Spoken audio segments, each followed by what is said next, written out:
നടക്കാത്തതൊന്നുമില്ല, ചലിക്കാത്തതൊന്നുമില്ല. ദൈവത്തിന്റെ കരത്താൽ എല്ലാം നടക്കും. മാറിടാത്തതൊന്നുമില്ല, നീങ്ങിടാത്ത കാര്യമില്ല. യേശുവിന്റെ നാമത്തിൽ സർവം നടക്കും. ഉറപ്പോടെ ബലത്തോടെ കൃപയിൽ മുന്നേറി പോകാം. ശത്രുവിൻ തന്ത്രത്തെ ശക്തിയാൽ ജയിക്കാം. ഉറപ്പോടെ ബലത്തോടെ കൃപയിൽ മുന്നേറി പോകാം. ശത്രുവിൻ തന്ത്രത്തെ ശക്തിയാൽ ജയിക്കാം. നിന്നാൽ ഞാൻ പടക്കൂട്ടത്തിൻ നേരെ പാഞ്ഞു ചെല്ലും. ദൈവത്താലേതു മതിലും ചാടിക്കടക്കും. നിന്നാൽ ഞാൻ പടക്കൂട്ടത്തിൻ നേരെ പാഞ്ഞു ചെല്ലും. ദൈവത്താലേതു മതിലും ചാടിക്കടക്കും. നടക്കാത്തതൊന്നുമില്ല, ചലിക്കാത്തതൊന്നുമില്ല. ദൈവത്തിന്റെ കരത്താൽ എല്ലാം നടക്കും. മാറിടാത്തതൊന്നുമില്ല, നീങ്ങിടാത്ത കാര്യമില്ല. യേശുവിന്റെ നാമത്തിൽ സർവം നടക്കും.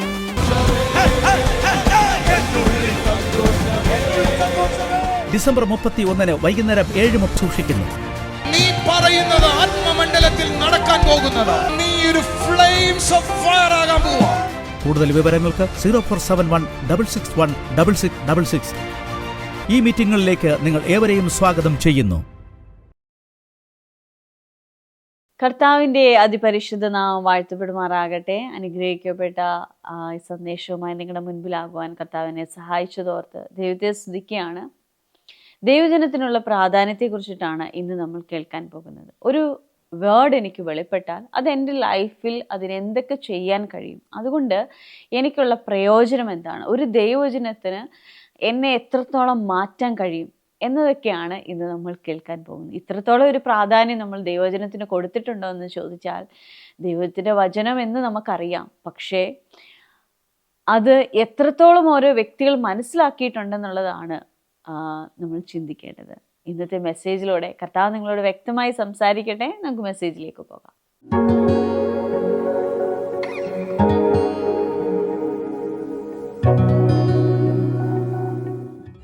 അടുത്തിരിക്കുന്നവരോട് പറ, വേർഡിനെ ചിലത് ചെയ്യാനായി കഴിയും. എങ്കിലെന്ന് പറ, യേശുവേ, എന്നോട് പറ, യേശുവേ, നീ വന്നില്ലെങ്കിലും നീ വെളിപ്പെട്ടില്ലെങ്കിലും കുഴപ്പമില്ല. അതിന് വേണ്ടെന്നല്ല എന്റെ അർത്ഥം.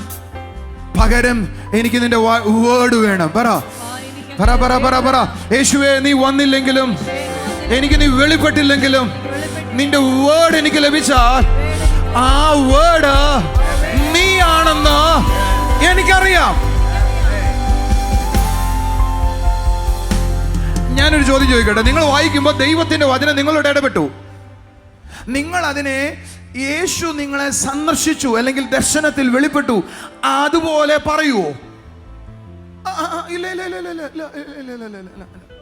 കാരണം നമ്മൾ ഫിസിക്കൽ അപ്പിയറൻസിനെ വലുതായിട്ടും വേർഡ് നമ്മളോട് ഇടപെടുന്നതിനെ ചെറുതായിട്ടും ആ കാണുന്നേ.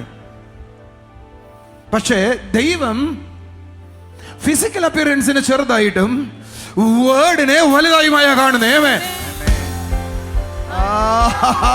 കൂടെ ഉണ്ടെങ്കിൽ ഒരു ഹല്ലേലൂയ പറ എന്ന് പറഞ്ഞാൽ, ഞാൻ നിന്നോടൊരു വേർഡ് പറഞ്ഞാൽ, ഞാൻ സോളിയോട് ഒരു വചനം പറയുക, എന്നോട് ദൈവം ഒരു വചനം ഇടപെട്ടു എന്ന് പറഞ്ഞിട്ട് നിന്നോട് പറയുക, സോളി അതിനെ സ്വീകരിക്കും. പക്ഷെ അതിന് പകരം ഞാൻ പറയുക, യേശു എനിക്ക് ഇന്ന് പകൽ വെളിപ്പെട്ടിട്ടോ, എന്നോട് എനിക്ക് ഇങ്ങനെ വെളിപ്പെട്ടെന്ന് പറയാൻ നിനക്ക് എക്സൈറ്റ്മെന്റാ കേൾക്കാൻ.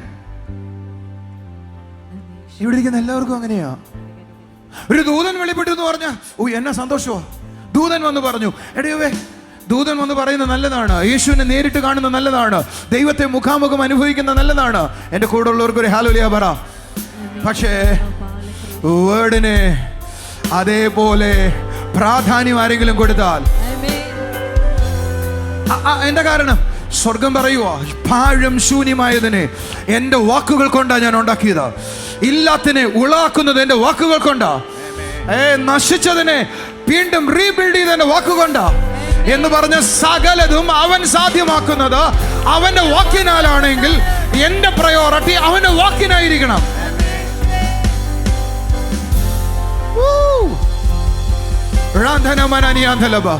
എനിക്ക് പത്രോസിനെ ഇഷ്ടമോ? പത്രോസിന്റെ കൂടെ യേശു ഉണ്ട്.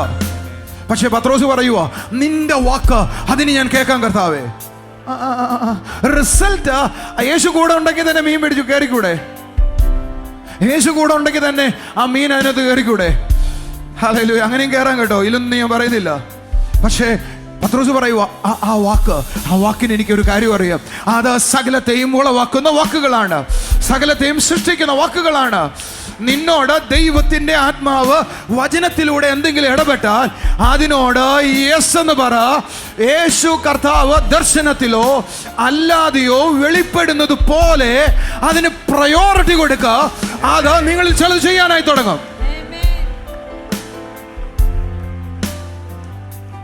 എന്നെ ഞാൻ പറഞ്ഞേ, ടീനലെ ചോദ്യം നിന്നോടാ. ദർശനത്തിൽ യേശുവിനെ കണ്ടാൽ, മൈക്കൊന്ന് കൊടുക്കണേ സാറേ, ദർശനത്തിൽ യേശുവിനെ കണ്ടാൽ അതിന് പ്രയോറിറ്റി കൂടുതലായിരിക്കുമോ? ഇന്ന് പുസ്തകം വായിക്കുമ്പോൾ ഒരു വാക്യം ഇടപെട്ടാൽ ഏതിനായിരിക്കും പ്രയോറിറ്റി? ദർശനത്തിൽ യേശുവിനെ. അനീഷ്, എന്തായിരിക്കും പ്രയോറിറ്റി കൊടുക്കുന്നേ? നിങ്ങളിലെ ആയിരിക്കും, ഇവിടെ ഇരിക്കുന്ന നിങ്ങളിൽ എല്ലാവരും ഒന്ന് ചോദിച്ചതിന് സ്വയം മറുപടി പറഞ്ഞേ, ദർശനത്തിനാണോ വചനത്തിനാണോ? സ്വർഗം പറയുക, ആരാണോ എൻ്റെ വേർഡിന് വാല്യൂ കൊടുത്തത് അവന്റെ വിശ്വാസം ഭയങ്കരമാണ്. ഭയങ്കരമായി പോയി. എൻ്റെ വേർഡിന് ആരാ വാല്യൂ കൊടുത്തത് അവന് ഭയങ്കര വിശ്വാസമാണ്. ഈ പകൽ വിശ്വാസത്തിന്റെ അളവ് ദർശനത്തിലല്ല, വേർഡിലാണ്.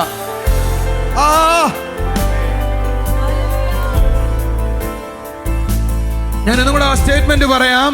നിങ്ങളുടെ വിശ്വാസത്തിന്റെ അളവ് ദർശനത്തിന്റെ അളവിലല്ല, വേർഡിന്റെ അളവിലാണ്. നിന്നോട് ദൈവം സംസാരിക്കുന്നു എന്ന് നിനക്ക് എപ്പോഴെങ്കിലും തോന്നിയാൽ എന്ന് പറഞ്ഞാൽ ആ സംസാരം, ആ ശബ്ദം, അതാണ് ദൈവം. നിന്നോട് എപ്പോഴെങ്കിലും ദൈവം സംസാരിക്കുന്നു തോന്നിയാൽ അതിന്റെ അർത്ഥം അതാണ് ശക്തി. എന്റെ കൂടെ ഉണ്ടെങ്കിൽ ഹല്ലേലൂയ പറ. ശബ്ദകീർത്തനം ഹല്ലേലൂയ പറ. ഒരു ഉദാഹരണം പറയട്ടെ. എസെക്കിയേൽ എന്ന് പറയുന്ന ഒരു മനുഷ്യനോട്, എസെക്കിയാവ് എന്ന് പറയുന്ന ഒരു മനുഷ്യനോട് യെശയ്യാവ് പറയുക, നീ നിന്റെ ഗ്രഹകാര്യം ക്രമീകരിച്ചോ, നീ ആള് പോവുക.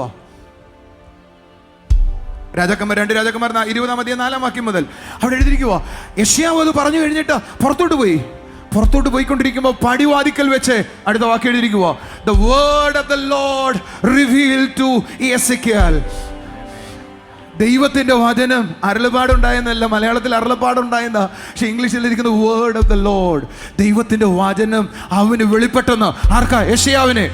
അവൻ ആ വെളിപ്പെട്ട വചനവുമായിട്ട് വന്നിട്ട് പറയുക, നിന്റെ ആയുസ് 15 കൊല്ലം കൂടെ കൂട്ടിയെന്ന്. Something going on.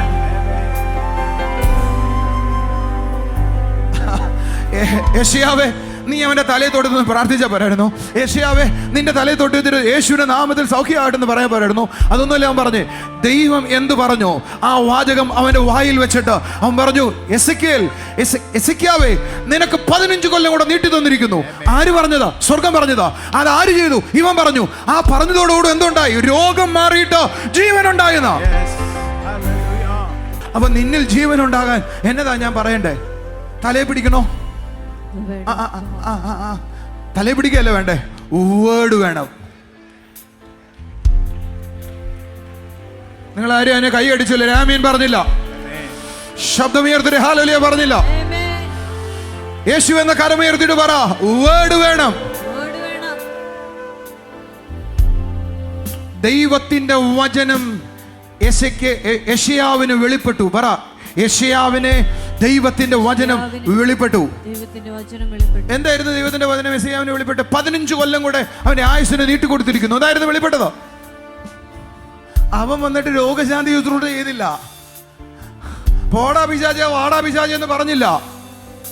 അതിനൊന്നും ആവശ്യമില്ല. വെളിപ്പെട്ടത് പറഞ്ഞാൽ അതൊക്കെ സംഭവിക്കും. അതങ്ങനെ കയറിയൊന്നും എനിക്ക് അറിയത്തില്ല. യേശുവേ, അവർക്ക് അങ്ങനെ മനസ്സിലാക്കണം. പിശാചിനോട് പോടാ എന്ന് പറയണ്ട, രോഗത്തോട് പോടാ എന്ന് പറയണ്ട, മരണത്തോട് നീങ്ങടാ എന്ന് പറയണ്ട.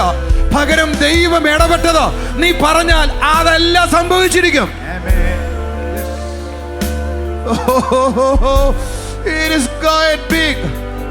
ഒന്നും കൂടെ ഞാൻ പറയാം. പിശാചിനെ നോക്കി പോടാ എന്ന് പറയണ്ട, രോഗത്തെ നോക്കി സൗഖ്യമാകാണ് പറയണ്ട. അതൊക്കെ ചെയ്തോ, ഒന്നും തെറ്റാന്നല്ല. പകരം ദൈവം എന്തെങ്കിലും നിന്നോട് പറഞ്ഞെങ്കിൽ അത് പറഞ്ഞാൽ സകലതും അത് അനുസരിക്കാനായി തുടങ്ങും. പ്രകൃതി കേൾക്കും, രോഗം കേൾക്കും, ഈ സകല ലോകവും കേൾക്കും. കാരണം അവന്റെ വചനത്താൽ ഈ സകലത്തെയും ഉളവാക്കിയെന്ന് നാം അറിയുന്നു എന്ന് എബ്രായർ 11:3 പറയുക. സകലതും വചനത്താൽ ഉണ്ടാക്കിയതാ. അതിനോട് വചനം പറഞ്ഞാൽ അതിനെ മനസ്സിലാവും.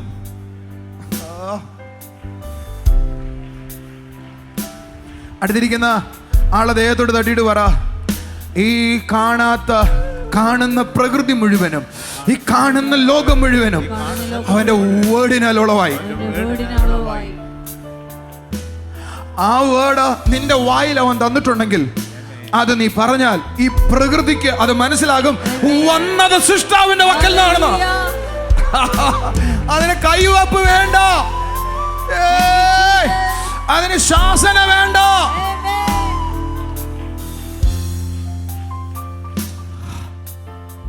മനസ്സിലായോ ഞാൻ പറഞ്ഞേ? നമ്മളെ കിടന്ന് കരയും നിലവിളിക്കൊന്നും വേണ്ട, ഒരു വാക്ക് കേട്ടാൽ മതി. ആ കേട്ടത് വെറുതെ പറഞ്ഞാൽ മതി. അതിനെ തടയാൻ ഒരു പ്രകൃതിക്കും പറ്റത്തില്ലെന്നോ, ഒരു ശക്തിക്കും പറ്റത്തില്ലെന്നോ. ഞാൻ ഈ കാര്യം ഗ്രഹിക്കാൻ തുടങ്ങിയപ്പോഴേ എൻ്റെ അകത്തെനിക്ക് മനസ്സിലായി, വലിയ വിശ്വാസം ദർശനങ്ങളെ പറയുന്നത് മാത്രമല്ല, വലിയ വിശ്വാസം വേർഡ് പറയുന്നതാണ്. വലിയ വിശ്വാസം ഞാൻ ഇന്ന് ദൈവത്തിൽ നിന്ന് കേട്ടതുമായി ഇവിടെ നിൽക്കുന്നതാണ് വലിയ വിശ്വാസം. അത്ഭുതങ്ങളുടെ രഹസ്യം ഞാൻ കേട്ടത് വിളിച്ചു പറയുന്നതാണ്.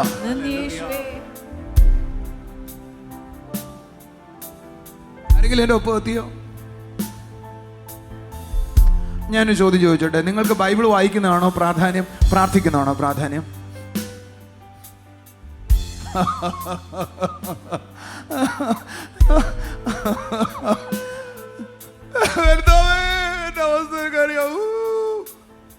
എന്താ കർത്താവേ തിരിഞ്ഞു നോക്കാത്ത? എത്ര നാളായിട്ട് ഞാൻ വിളിക്കുക, ഞാൻ കൊടുക്കുന്നു, ചെയ്യുന്നു, എന്തെല്ലാം ചെയ്യുന്നു, എന്നിട്ട് എന്താ കണ്ണു തുറക്കാത്ത കർത്താവേ? നീ എന്താ അപ്പൊ ഒന്ന് കാണാത്തെ?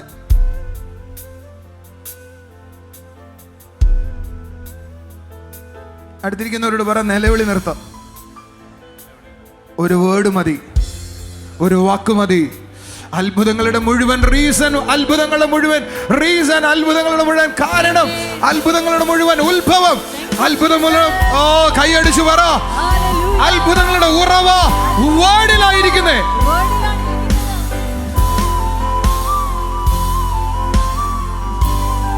ഞാനൊരു ചോദ്യം ചോദിക്കട്ടെ ബ്രദറെ, ഇന്നത്തേക്ക് വേണ്ടി പ്രാർത്ഥിക്കുകയാണോ? പ്രാർത്ഥിക്കില്ലെന്ന് ആരോ പറഞ്ഞ ഞാൻ പ്രാർത്ഥിക്കും. പക്ഷെ നിങ്ങളോട് ചോദിച്ചേ, ബൈബിൾ വായിക്കാൻ, സത്യത്തിൽ ചില ആളുകളോട് ബൈബിൾ വായിക്കാൻ പറയണേക്കാൾ നല്ലത് ഉറക്കുകുളിയോ കൊടുക്കുകയാണെന്ന് പറയാൻ നല്ലത്. അത് തുടങ്ങിയ ഒരു സുഖമായിട്ട് ഉറങ്ങാൻ തുടങ്ങും. ബൈബിൾ വായിച്ചാൽ മതി ഉറക്കം കിട്ടാൻ. എൻ്റെ കാര്യം നേരെ തിരിച്ചാൽ, ബൈബിൾ വായിക്കാൻ തുടങ്ങിയ ഉള്ള എല്ലാ ഉറക്കവും പോവും. പ്രാർത്ഥിച്ച പിന്നെയും ഞാൻ ഉറങ്ങിന്ന് വരും. പുസ്തകം വായിക്കാൻ തുടങ്ങിയ ഞാൻ വാമപ്പാവാൻ തുടങ്ങും. ഞാൻ തളർന്നായിരിക്കുന്നതെങ്കിൽ ഞാൻ നേരെ ചെന്ന് വായിക്കാൻ തുടങ്ങും. വായിച്ചാൽ ഒന്നും പിടികിട്ടത്തില്ലായിരിക്കും. പക്ഷേ ഒരു അധ്യായം, അടുത്ത അധ്യായം, അത് കഴിയുമ്പോൾ ഞാൻ ചാർജായി കാണും. എല്ലാ ക്ഷീണവും പറയും, ഞാൻ ബലത്തോടായി കാണും. എനിക്കറിയാം പുസ്തകം ആരാന്ന്.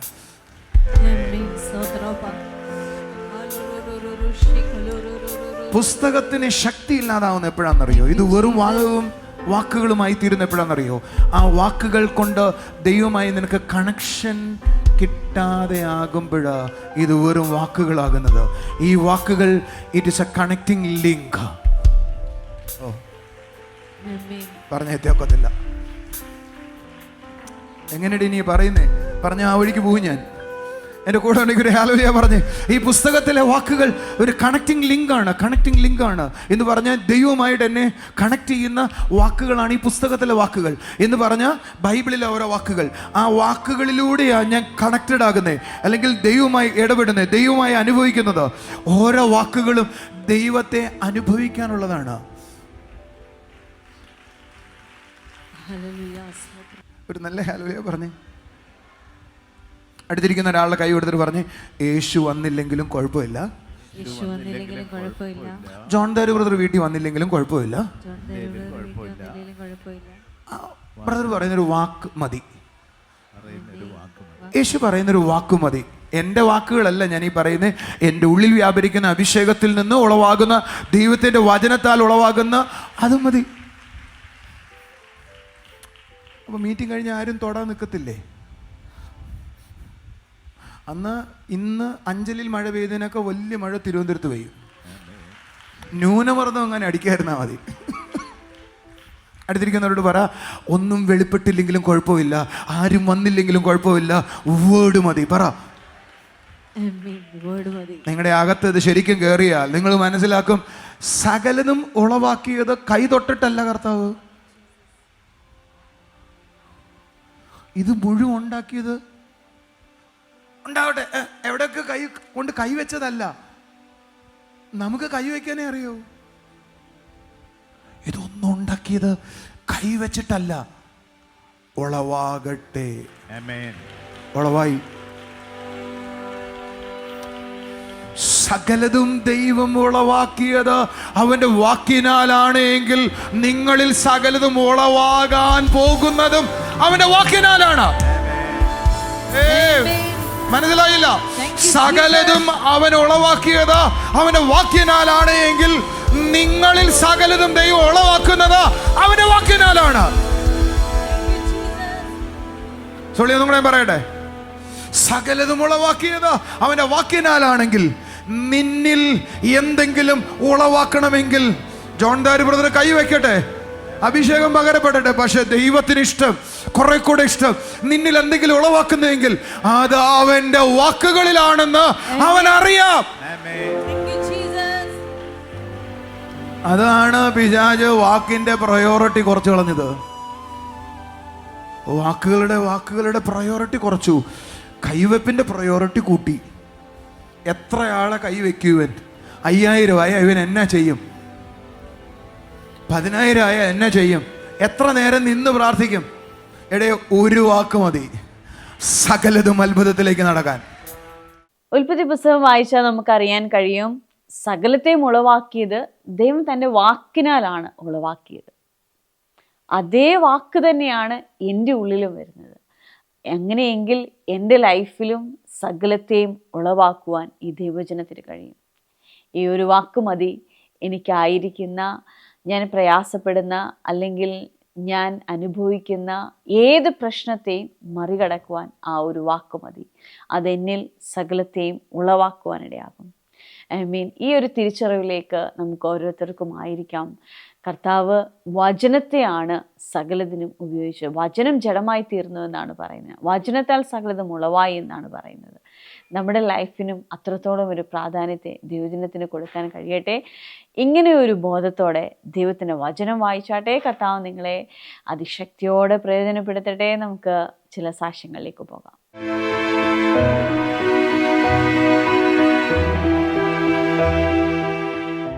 ബ്രദറെ, ഈ സിസ്റ്ററുടെ പേര് ഷാമില എന്നാണ്. കൊല്ലങ്കോട് എന്ന ഭാഗത്തു നിന്ന് വരുന്നു. ഈ സിസ്റ്റർക്കും മക്കൾക്കും ദൈവം കൊടുത്തൊരു അത്ഭുത സൗഖ്യത്തിൻ്റെ സാക്ഷ്യവുമായി നമ്മുടെ മുൻപിൽ നിൽക്കുന്നത്. ഈ സിസ്റ്റർ പറയുന്നത്, ഒരു ദിവസം ഈ സിസ്റ്ററുടെ ശരീരത്തിൻ്റെ ഇടതുവശത്ത് 2 കുരുക്കൾ ഉണ്ടായി വന്നു. ആ കുരുക്കൾ ഡോക്ടറെ കാണിച്ചപ്പോൾ ഡോക്ടർ പറഞ്ഞു അത് ചിക്കൻ ബോക്സ് ആണ്. പക്ഷെ അത് അകത്ത് ഞരമ്പിലാണ് ചിക്കൻ ബോക്സ് വന്നിരിക്കുന്നത്. അത് ഇച്ചിരി ബുദ്ധിമുട്ടുള്ള കാര്യമാണ്. 6 മാസം ട്രീറ്റ്മെൻറ്റ് എടുത്തെങ്കിൽ മാത്രമേ മാറുകയുള്ളൂ എന്ന് പറഞ്ഞു.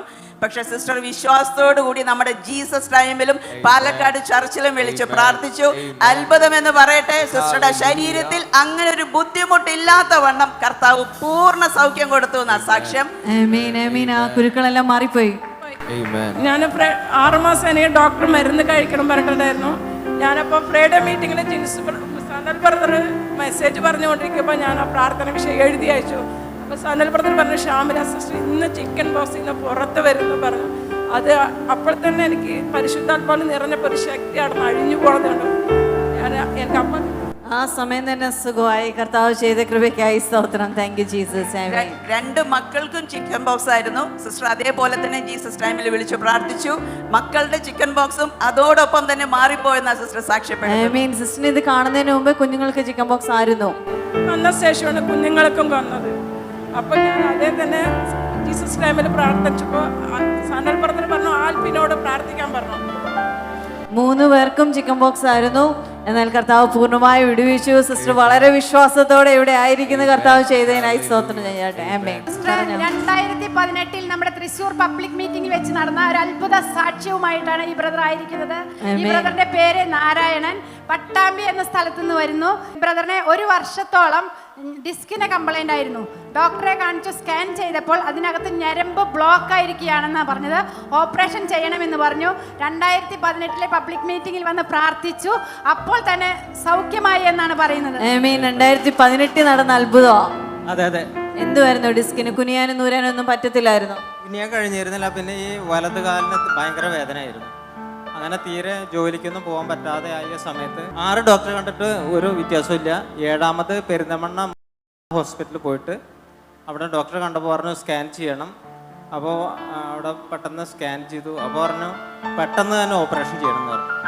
അപ്പോൾ പെട്ടെന്ന് അതിനുള്ള സാഹചര്യം അല്ലാത്തതുകൊണ്ട് തൽക്കാലം മടക്കി പോന്നു.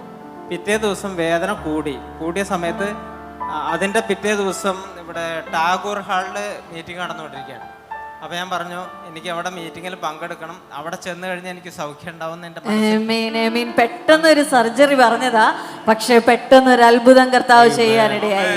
സോളി അതിനൊക്കെ രസം. 7 ഡോക്ടർമാരെ കാണിച്ചു. 7 ഡോക്ടേഴ്സ് പറഞ്ഞ മറുപടിയോ? 7ാമത്തെ ഡോക്ടറാണ് പറഞ്ഞത്. ഈ ഹോസ്പിറ്റലിലെ രവി ഡോക്ടർ പറഞ്ഞു ഓപ്പറേഷൻ കൂടാതെ ഒന്നും ചെയ്യാൻ പറ്റില്ല, കാരണം അത് കുറച്ച് പഴക്കമുള്ളതായതുകൊണ്ട് ഓപ്പറേഷൻ നിർബന്ധമാണെന്ന് പറഞ്ഞു. അപ്പോൾ പിന്നെ സാമ്പത്തികമായിട്ട് അപ്പോൾ കുറച്ച് ബുദ്ധിമുട്ടുള്ളത് കൊണ്ട് ഞാൻ തൽക്കാലം മടങ്ങിപ്പോന്നു. അങ്ങനെ വീട്ടിൽ വന്നിട്ട് അതേപോലെ വീട്ടിൽ കിടക്കണം എന്ന് പറഞ്ഞു. അങ്ങനെ അന്ന് രാത്രി വേദന കൂടി.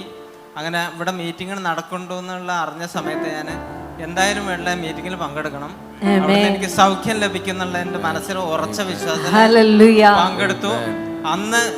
അന്ന് സൗഖ്യമായി. പിറ്റേ ദിവസം ഞാൻ ഇത് ചെക്ക് ചെയ്യാൻ വേണ്ടിയിട്ട് വേദന പോയോ എന്ന് അറിയാൻ വേണ്ടിയിട്ട് ഞാൻ മഴ എടുത്തിട്ട് അവിടെ വിറക് വലിയൊരു പന കിടക്കുന്നുണ്ട്, അതിന്റെ പക്ഷെ വേദന തിരിച്ചു വന്നില്ല എന്ന് കണ്ടപ്പോൾ ഞാൻ വീണ്ടും ഈ പറമ്പിൽ ഒന്ന് കിളച്ചു നോക്കി. അങ്ങനെ പല രീതിയിൽ ഞാൻ ചെയ്തു നോക്കിയാ, പക്ഷെ ആ വേദന തിരിച്ചു വന്നില്ല. ഇന്ന് വരെ എനിക്ക് ആ വേദന തിരിച്ചു വേദന കൂടിയപ്പോൾ മീറ്റിങ്ങിന് വരാമെന്നാണ് ചിന്തിച്ചത്. വിശ്വാസത്തോടെ ഇവിടെ വന്ന് പ്രാർത്ഥിച്ച് സൗഖ്യമായി തിരിച്ചു വീട്ടിൽ ചെന്നിട്ട് ബ്രദർ ആദ്യം ചെയ്തത് കർത്താവിന്റെ സൗഖ്യം തന്റെ ശരീരത്തിൽ എത്രത്തോളം എന്ന് പരീക്ഷിക്കുകയാണ് ചെയ്തത്. ദൈവം കൊടുത്ത സൗഖ്യത്തിനായി നന്ദി. ഏകദേശം 5 വർഷത്തിന് മുമ്പുള്ള കാര്യം കർത്താവ് വിടുവിച്ചതിനായി സ്തോത്രം ബ്രദറെ. Thank you Jesus.